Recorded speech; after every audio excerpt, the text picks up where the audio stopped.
अस्सलाम वालेकुम व्यूअर्स, मैं हूं समीना पाशा। उम्मीद है आप लोग खैरियत से होंगे। व्यूअर्स, कुछ आम खबरें और अपडेट्स लेकर इस व्लॉग में आपके सामने हाजिर हैं जनाब। इंपॉर्टेंट खबरें हैं जी। एक तो आपको बताएं कि अहम डेवलपमेंट्स हैं सियासी महाज पर, जहां पर सुहेल आफरीदी साहब ने बन्नू में दौरा किया और वहां पे स्ट्रीट मूवमेंट चलाई। और उसके बाद अब खबरें ये आ रही हैं कि वो आगे चलकर मुमकिन तौर पर अगस्त के आखिर में बाकी सूबों का भी रुख कर सकते हैं। तो अभी फर्दर उनकी कुछ एक्टिविटीज़ केपी के अंदर ही प्लान होंगी। दूसरी तरफ जमात इस्लामी की तरफ से एक धरना दिया गया है और उन्होंने जो ओवरऑल पेट्रोलियम मसनूआत हैं उसके हवाले से और जो दीगर इस वक्त महंगाई की सूरत हाल है, इन तमाम चीज़ों के ऊपर एक एहतजाज किया और संडे को उन्होंने एहतजाज करते हुए रोड भी ब्लॉक की और धरना भी दिया। इसके ऊपर बात करते हैं। साथ ही साथ कुछ जिक्र करेंगे कि मीडिया की प्रायोरिटीज़ क्या हैं, क्योंकि हमारे एक बहुत मारूफ क्रिकेटर हैं, उनका कुत्ता गुम हो गया और उसकी खबर जो है वो Pakistani main stream media channel पर चली, लेकिन बहुत सी अहम खबरें इसी मीडिया से गायब होती हैं। तो इस मामले को लेकर के काफ़ी सोशल मीडिया पर तनकीद भी हुई है। दूसरी तरफ मुस्तफ़ा कमाल साहब सामने आए हैं राना सनाउल्लाह साहब के स्टेटमेंट के बाद, और सूबों के मामले पर जो इस वक्त मुख्तलिफ अपने ही कैबिनेट के लोगों के वज़रा के प्रॉब्लम्स हैं और जो स्टेटस हैं वो एक्सपोज किए जा रहे हैं। तो इन तमाम चीज़ों पे बात होगी। आपसे रिक्वेस्ट है कि चैनल को सब्सक्राइब कर लें अगर अभी तक सब्सक्राइब नहीं किया। तो जैसे मैंने आपको बताया कि सुहेल आफरीदी साहब ने बन्नू का दौरा किया और उनकी तरफ से काफ़ी ये एक पुरजोश किस्म का दौरा था, स्ट्रीट मूवमेंट थी, जिसमें उन्होंने एक दफ़ा फिर वाज़े ऐलान किया कि बंद कमरों के फैसलों की वजह से दोबारा बन्नू जैसे इलाके में दहशत गर्दी आई, जबकि यहाँ पर अमन कायम हो चुका था। इसके साथ साथ उन्होंने खूब इमरान खान साहब के हक़ में नारे भी लगवाए और एक उन्होंने बड़ी इंटरेस्टिंग बात की। उन्होंने कहा कि इस वक्त जो है वो खैबर पख्तूनख्वा में एक बागी की हुकूमत आ गई है। तो उन्होंने ख़ुद को जो है वो एक बागी से ताबीर किया है। दूसरी तरफ सुहेल आफरीदी साहब जो हैं, अभी उनका प्लान है कि आगे चल के उन्होंने मुख्तलिफ सूबों का दौरा करना है और मोस्ट लाइकली अगस्त के एंड में या बिल्कुल मतलब सितंबर के स्टार्ट में या मोस्ट लाइकली अगस्त के एंड में उनका प्लान है कि दूसरे सूबों का रुख भी वो करेंगे। तो ऐसी सूरत में काफ़ी दिलचस्प हो जाएगी सूरत हाल, क्योंकि केपी में जो उनकी स्ट्रीट मूवमेंट है उसको अगरचे बहुत से लोग बड़ा हौसला अफजा करार दे रहे हैं, लेकिन बहुत से लोगों का ये ख्याल है कि जी सूबे में तो आपकी अपनी हुकूमत है, तो यहाँ पे आप स्ट्रीट मूवमेंट चलाएंगे भी तो इससे क्या फ़र्क पड़ेगा। सबको पता है कि यहाँ पे तो आपकी सपोर्ट है और फिर ज़ाहिर है आप हुकूमत में हैं तो कोई रोक टोक नहीं है, अच्छे इंतज़ामात हो जाते हैं तो अच्छी स्ट्रीट मूवमेंट बना ली जाती है। तो बहुत से लोग ज़ाहिर है इसको इस एंगल से देखते हैं। तो अगर वो दूसरे सूबों का रुख करते हैं तो वहाँ पे उन्हें क्या चैलेंजेस होंगे, इससे काफ़ी कुछ रिवील भी होगा। तो ये एक इम्पॉर्टेंट आगे के जो दिन है पाकिस्तान की सियासत में वो होने जा रहे हैं। इसी दौरान जमात इस्लामी ने भी एक धरना दिया है। जमात इस्लामी ने लाहौर के मॉल रोड के ऊपर एक धरना दिया और उसके बाद जनाब उन्होंने ये जो पेट्रोलियम मसनूआत की कीमतें हैं उनमें ये जो लेवी के चार्जेस हैं और ओवरऑल जो इतने सारे टैक्सेस लगा दिए गए हैं उसके ऊपर जो है उन्होंने एहतजाज किया है। अच्छा, मज़े की बात यह है कि आपको जमात इस्लामी का जो एहतजाज है उसके अंदर कोई किसी किस्म का आंसू गैस की शेलिंग का मंजर नज़र नहीं आता, कोई कैदी वैन नज़र नहीं आती, कोई किसी किस्म का क्रैक डाउन नज़र नहीं आता, नो लाठी चार्ज, नो गिरफ्तारियाँ, कोई आपको ऐसी चीज़ जो है वो नज़र नहीं आ रही होती। वो बड़े मज़े से आ भी जाते हैं, उनके कारकुनान को कोई पकड़ धकड़ का सामना नहीं करना पड़ता, कोई रेड्स नहीं हो रहे होते। पहले भी उन्होंने जो मार्च किए हैं तो उनको फ्री हैंड मिलता है और बाकी कोई भी जमात जो है वो अगर एहतजाज करती है तो आपको पता है कि क्या सिचुएशन होती है। तो जमात इस्लामी को जो एक फैसिलिटेट किया जाता है एहतजाज में, उसके ऊपर ऑटोमेटिकली हर कोई क्वेश्चन उठाता है कि आखिर क्या वजह है कि जमात इस्लामी को एहतजाज की इजाज़त है। बल्कि हाफिज़ नईमुर रहमान साहब ने तो ये तक कहा कि जी हम उस वक्त तक धरना जारी रखेंगे जब तक कि हुकूमत घुटनों पर नहीं आ जाती, और उसके बावजूद भी आप देखें कि उनको जो है वो किसी ने हाथ नहीं लगाया और वो बैठे हुए हैं। बहुत से लोगों का तो ये ख्याल है जिसका बहुत लोग इजहार भी करते हैं कि जनाब बेसिकली जो जमात इस्लामी का एहतजाज है ये तो कह के करवाया जाता है कि भाई थोड़ी सी लोगों की फ्रस्ट्रेशन भी रिलीज़ हो जाए, और एक ये है कि वो एक कंट्रोल्ड सा एहतजाज होगा, जब उन्हें कहेंगे वो मुंतशिर भी हो जाएंगे तो कोई इतने मसले की बात नहीं है, वो कोई चैलेंज नहीं बनते। बहरहाल लोगों की अपनी अपनी ओपिनियन है, लेकिन ये बहरहाल एक जर्नलिस्टिक सवाल ज़रूर है کہ آخر کیوں احتجاج جو ہے وہ جماعت اسلامی کے لیے کرنے میں کوئی پرابلم نہیں ہے، لیکن پی ٹی آئی سمپلی ایک خاص جگہ پر کسی بھی ایک مخصوص بند جگہ پر جلسہ بھی ایون کرنا چاہتی ہے تو اس کو اجازت نہیں دی جاتی. تو یہ ایک بڑی حیرت انگیز صورتحال ہے. اس کے اوپر مختلف الزامات لگائے جاتے ہیں اور پہلے ہی اس کے اوپر کریک ڈاؤن شروع ہو جاتا ہے. یا تو نا کہ جی انہوں نے کیا ہے اور اس میں کوئی ایسا واقعہ پیش آیا ہے تو اس کے بعد آپ کہیں کہ جی دیکھیں ہم نے ان کو اجازت دی اور کوئی انہوں نے انتشار پھیلایا تو پھر تو سمجھ میں بھی آئے بات. لیکن آپ اجازت دے ہی نہیں رہے اس خدشے پر کہ جی ان کے تو جو دھرنے ہیں یا جو ان کے احتجاج ہیں وہ پرامن نہیں ہوتے. تو یہ بیسکلی صرف ایک سیاسی ٹول کی طرح اس طرح لگتا ہے کہ انہیں استعمال کر کے اور روکا جاتا ہے ان کے ایک آئینی حق سے.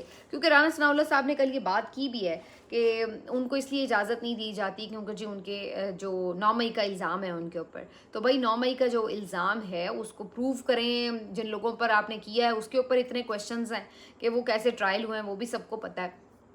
تو بہرحال جی بات سب کو ہی پتہ ہے اس کے پیچھے کیا ہے اور سامنے کیا ہے کہ کیوں احتجاج نہیں کرنے دیے جا رہے اور کسی اور جماعت کو کیوں احتجاج کرنے کی اجازت مل جاتی ہے. دوسری طرف رانا ثناء اللہ صاحب جنہوں نے ایک روز پہلے ہی شہزاد اقبال صاحب کے پروگرام میں صوبوں کے حوالے سے گفتگو کی تو انہوں نے کہا کہ جی یہ باتیں ہوائی باتیں ہیں، بس کہیں کوئی میڈیا پہ ہو رہی ہیں، ٹاک شوز میں ہو رہی ہیں، کسی سیریس فورم پہ تو یہ بات ہوئی نہیں، نہ کیبنٹ میں بات ہوئی ہے، نہ ایوان میں بات ہوئی ہے، نہ ہماری کسی میٹنگز میں یہ چیزیں ڈسکس ہو رہی ہیں. تو یہ ایسے ہی ایک بلا وجہ کا ایشو بنا ہوا ہے. تو اس کے اوپر چونکہ شہزاد اقبال جو سینئر صحافی ہیں ان کا اپنا یہ ایک اس کے اوپر مطلب ان کے اپنے سورس سے خبر تھی کہ جناب یہ فیصلہ ہو چکا ہے اور یہ کام ہونا ہی ہونا ہے. تو اس کے اوپر جو ہے وہ یہ رسپونڈ کر رہے تھے. آج مصطفیٰ کمال صاحب ان کے شو میں تھے اور انہوں نے اس کے اوپر جو رسپونڈ کیا وہ کافی زیادہ میننگ فل ہے کیونکہ مصطفیٰ کمال صاحب فرمانے لگے کہ دیکھیں جو محسن نقوی صاحب ہیں وہ کیبنٹ کے ہی ممبر ہیں اور وہ آپ کو پتہ ہے کوئی ہلکے وزیر تو ہے نہیں، وہ بڑے تگڑے وزیر ہیں. تو ان کی جانب سے یہ بات آئی. پھر آپ نے دیکھا D G I S P R نے اگلے دن اپنی پریس کانفرنس میں اس کو انڈورس کیا. تو مصطفیٰ کمال صاحب کہتے ہیں کہ یہ اہم فورم ہیں جہاں سے اس بارے میں بات ہوئی ہے. لیکن دوسری طرف مصطفیٰ کمال صاحب سے جب یہ کہا گیا کہ جی جنہوں نے کرنی ہے ترمیم ان کی تو کوئی ڈسکشن نہیں ہے اس کے اوپر، تو انہوں نے کہا کہ جناب ان کا کیا معاملہ ہے. جب پہلے بھی ترمیمیں آئی تھیں تو وہ آپ کو پتہ ہے اینڈ ٹائم پر آئی تھیں اور پھر کر دی گئی تھی. تو جو آئیڈیا لے کے آتے ہیں وہ کروا بھی لیتے ہیں. تو یہ ان کا جو الفاظ کا چناؤ تھا نا یہ آپ کو ساری حقیقت بتا رہا ہے کہ جب آپ فارم 47 پر منتخب ہو کے آتے ہیں تو اصل میں آپ کی حیثیت ہوتی کیا ہے. یعنی آپ سے وہ ہر کام بھی لیں گے، کروا بھی لیں گے اور آپ کو ایکسپوز بھی کر رہے ہیں، بتا بھی رہے ہیں کہ دیکھو جی ان کی حیثیت کیا ہے. اب آپ اس سے اندازہ لگا لیں کہ مصطفیٰ کمال صاحب جو کہ 2.5-3 سال سے کبھی صوبوں کے معاملے کے اوپر ابھی بولتے نظر بھی نہیں آئے تھے، اب چونکہ سب کو جو بھی ایسے لوگ ہیں جو اسٹیبلشمنٹ کے قریب ہیں، اسٹیبلشمنٹ کی پارٹیاں ہیں، ان کو فوری طور پر ایکٹیویٹ کر دیا گیا کہ جی آپ اس کے اوپر شروع ہو جائیں. اب وہ کبھی جلسے کرتے ہیں، کبھی سیمینار ہو رہے ہیں، کبھی اس کے اوپر ٹی وی ٹاک شوز میں وہ جا کے بات کر رہے ہیں اور ایسا لگتا ہے کہ وہ سمجھتے ہیں کہ پاکستان کے ہر مسئلے کا جو حل ہے وہ یہی ہے کہ صوبہ بن جائے تو مسئلے کا حل ہو جائے گا. وہ کیسے بنے گا، وہ کیسے مسئلے حل کرے گا، یہ کوئی آپ کو ایکسپلین کرتا ہوا نظر نہیں آ رہا ہوتا. بلکہ صوبے بننے کے حوالے سے کتنی آئینی کمپلیکیشنز ہیں، اگر وہ آپ دیکھیں تو آپ کو جو ہے وہ حیرت ہوگی کہ کس طرح سے یہ بالکل ایک ایسا لگ رہا ہے کہ ہوا میں باتیں ہو رہی ہیں.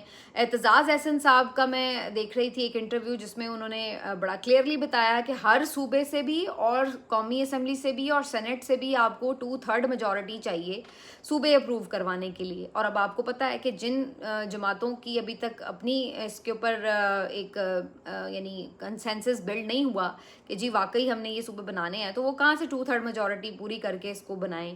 اور پھر اس کے بعد صوبے کیسے بننے ہیں، کتنی اس کے اندر کمپلیکیشنز ہیں، کیا انفراسٹرکچر بنیں گے، کس ٹائپ کا اس کا سیٹ اپ ہوگا. مطلب یہ پورا آئین تبدیل کرنے کے مترادف بات ہے، یہ اتنا آسان نہیں ہے. تو ایسے میں اتنی ارجنسی میں یہ بات کرنا کہ جی بس جی فٹ کے فٹ اور یہ سب کام ہو جائے گا، یہ کافی مجھے تو مطلب ان پریکٹیکل سا لگ رہا ہے. اور آنیسٹلی اگر میں بتاؤں تو مجھے تو بنتے بھی نظر نہیں آ رہے صوبے کے کوئی اس طرح سے کوئی بہت پیش رفت ہو جائے گی.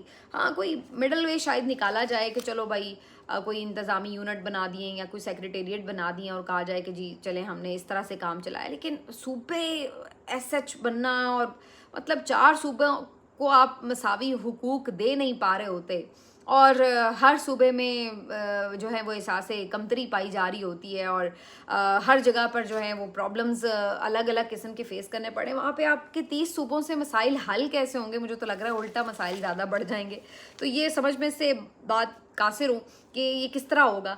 लेकिन बहरहाल जी इसके ऊपर जो है वो एक फुल टाइम डिबेट हमें नज़र आ रही है मुख्तलिफ प्लेटफॉर्म्स पर और अब वो किस तरफ जाके एंड होगी वो देखते हैं। लेकिन जो एक और मीडिया पे इम्पोर्टेंस मिली खबर को वो थी शाहिद आफरीदी साहब के कुत्ते के गुम हो जाने की खबर। वैसे इससे मिलती जुलती खबर चंद दिन पहले वसीम अकरम साहब की भी कुत्ते की हमने सुनी थी, लेकिन खैर उन्होंने तो शायद सोशल मीडिया पर डाला था कि उनका कुत्ता जो है वो खो गया और वो बाद में मिल गया और उन्होंने कोई इनाम वगैरह भी रखा हुआ था।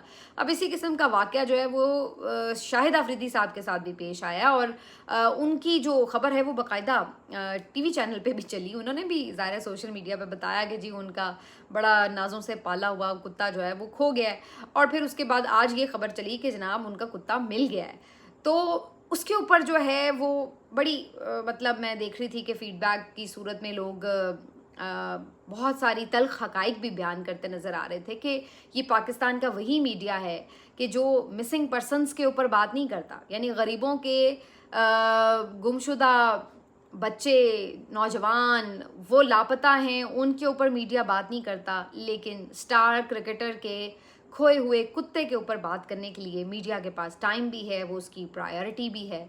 आप देखें आपके मुल्क में बलूचिस्तान में इस वक्त क्या हो रहा है, आपके मुल्क में इस वक्त कश्मीर में क्या हो रहा है, इन इश्यूज़ को आपका मीडिया हाईलाइट नहीं करेगा। लेकिन स्टार क्रिकेटर का कुत्ता खो गया है और वो बड़ा उदास है, उसका कुत्ता कोई ढूंढ के ला दे, उसके ऊपर जो है वो बड़ी मीडिया पे आपको ख़बर भी मिल जाती है। तो ये मेरे ख्याल है पाकिस्तानी मीडिया का भी अपना एहतसाब का टाइम है कि आप सोचें कि आपको किधर ला के खड़ा कर दिया गया है कि आप जो आपकी कोर इश्यूज़ हैं और जो आपकी आवाम के सीरियस और संजीदा तरीन मसाइल हैं, इधर मतलब क्या क्या नहीं हो गया, एहतजाज हुए हैं, गोलियां चली हैं, किस तरह के जुल्म सितम लोगों ने सहे हैं, अदलिया आपकी पूरी की पूरी उड़ा के रख दी गई है, क्या कुछ नहीं हो गया। लेकिन हमारे मीडिया ने वो उसके ऊपर कवरेज उस अंदाज से नहीं की। लेकिन दूसरी तरफ हम देखते हैं कि फ़ेक चीज़ों की और गैर अहम चीज़ों की कवरेज और उनके ऊपर जो है वो एक चापलूसी और हुकूमत की तारीफ़ें और जिस तरीके से उसको एक बहुत खुशामद करके अपने आप को एक तरह से बिल्कुल हुकूमत का माउथ पीस बना लिया है। तो ये बड़ा अफसोसनाक है देखना। लेकिन बहरहाल फ़िलहाल तो यही मॉडल चल रहा है। अदलिया की बात हुई है तो आपको बताएं कि chief justice Islamabad high court का एक क्लिप काफ़ी वायरल हुआ है सोशल मीडिया पर, जिसमें वो कुछ गुफ्तगू ऐसे फरमा रहे हैं कि एक लम्हे को गुमान हुआ कि वो कोई हुकूमती तर्जुमान हैं या वो कोई वजारत ख़ारजा के कोई तर्जुमान हैं या कोई इसी तरह के कोई मतलब डिप्लोमेट हैं, कौन है वो, क्योंकि वो बता रहे थे कि पाकिस्तान ने ख़ारजा महाज पर बड़ी कामयाबियां समेट ली हैं और जो इज़्ज़त व नामूस इस वक्त पाकिस्तान को बैरूनी महाज पर मिल रहा है वो इससे पहले कभी नहीं मिला है और इस तरह की वो सारी चीज़ें और मुआहदों का जिक्र कर रहे थे। तो बड़ी हैरत की बात है कि जो उनके अपने इदारे के साथ हुआ है उसके ऊपर उनको कोई परेशानी नहीं है। ज़ाहिर वो तो आपको पता है कि वो कहाँ से आए और क्यों आए। और उसके अलावा आप इस पूरी हुकूमत का जो मैन्युफैक्चरिंग फॉल्ट देखें तो वो नज़र ही आता है कि जो जिस बंदे को काम के लिए अपॉइंट किया गया है वो बंदा उसके अलावा हर काम कर रहा है। अब अटॉर्नी जनरल जो हैं वो मंसूर अवान साहब वो स्कीमों का इफ्तिताह कर रहे फिर रहे होते हैं, कोई तरक्याती काम कर रहे होते हैं, कोई सड़कें बनवा रहे हैं, कभी कुछ कर रहे हैं। आपके जो वज़ीर दाखिला हैं वो जाके ख़ारजा अमूर निपटाते फिर रहे हैं। जो आपके वज़ीर ख़ारजा हैं वो जाके ऑनलाइन देगें और चादरें चढ़ाने के तरीके बता रहे हैं और कभी कभी ख़जाना की जाके मीटिंग्स अटेंड करते हैं। और जो वज़ीर ख़जाना है वो तो वैसे ही लापता रहते हैं, वो कभी उस तरह से बस बजट के बजट आते हैं, को मीडिया को नज़र आ जाए तो आ जाएँ, वरना तो वो कभी सामने आके चीज़ें फेस ही नहीं करते। तो मतलब है कि इस कैबिनेट का तो पूरा आवे का आवा ही बिगड़ा हुआ है कि जिस वज़ीर का जो काम है उसके अलावा वो जो मर्ज़ी काम कर रहा है लेकिन वो अपना काम नहीं कर रहा। तो ये वाली सूरत हाल जो है वो नज़र आती है। तो ऐसे में ये भी इंटरेस्टिंग है देखना कि सिर्फ बात वज़ीरों तक नहीं रुकी, बल्कि अब हमें ये भी नज़र आता है कि जो हमारे चीफ़ जस्टिस ऑफ पाकिस्तान है याया अफरीदी साहब, وہ بیٹھ کے جو ہیں وہ مختلف کانفرنسز کنڈکٹ کروا رہے ہیں اور انتظامی معاملات پہ زیادہ فوکس رکھے ہوئے ہیں. دوسری طرف ہمارے چیف جسٹس اسلام آباد ہائی کورٹ ہیں تو وہ آ کے ہمیں بتا رہے ہیں کہ پاکستان جو ہے وہ دن دگنی اور رات چگنی ترقی بھی کر رہا ہے اور اس نے خارجہ محاذ پہ بڑی کامیابیاں بھی سمیٹ لی ہیں. تو بس یہی کامیابی کا راز ہے. اس سے بھی زیادہ انٹرسٹنگ بات ہے کہ جو لوگ خود اپنے منہ سے یہ اعتراف کر رہے ہیں کہ یہ سسٹم کولیپس کر چکا ہے, یہ ڈیلیور نہیں کر سکتا, وہی لوگ یہ بھی اعتراف کرتے ہیں کہ چلے گا فی الحال یہی سسٹم. اور پھر اس سے بھی زیادہ انٹرسٹنگ بات یہ ہے کہ انہی لوگوں کو تمغے بھی مل رہے ہیں, یعنی وہ مان رہے ہیں کہ ہم اس میں پرفارم نہیں کر سکتے اور پھر انہی لوگوں کو تمغے دے کر یہ بتایا جا رہا ہے کہ آپ نے بہت اچھا پرفارم کیا ہے. تو ایک سرکس لگتا ہے کہ پاکستان کے اندر چل رہا ہے اور بس آپ دیکھتے جائیں اس سرکس کو اور انجوائے کرتے جائیں, کیونکہ اگر آپ سیریسلی سوچتے ہیں تو پھر کافی دل کڑتا ہے. تو یہ اب تماشا کب تک جاری رہے گا, گاڈ نوز. ملتے ہیں آپ سے اگلے ویلاگ میں, اپنا خیال رکھیے, اللہ حافظ.